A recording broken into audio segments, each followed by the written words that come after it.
We economic hitmen really have been the ones responsible for creating this first truly global empire. And we work many different ways.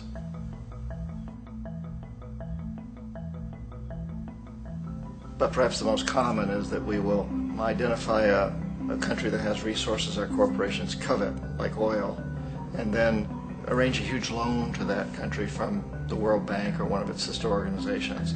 But the money never actually goes to the country. Instead, it goes to our big corporations to build infrastructure projects in that country, power plants, industrial parks, ports, things that benefit a few rich people in that country, in addition to our corporations, but really don't help the majority of the people at all. However, those people, the whole country is left holding a huge debt, and such a big debt they can't repay it, and that's part of the plan, that they can't repay it. And so at some point we economic hitmen go back to them and say, listen, you owe us a lot of money, can't pay your debt, so sell your oil real cheap to our oil companies.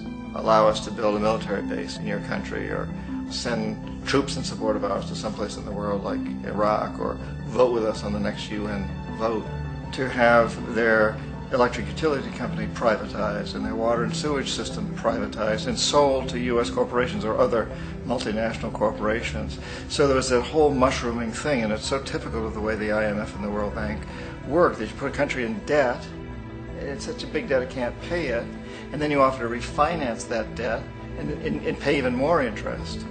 And you demand this quid pro quo, which you call a conditionality or good governance, which means basically that they've got to sell off their resources, including many of their social services, their utility companies, their school systems sometimes, their penal systems, their insurance systems, to foreign corporations.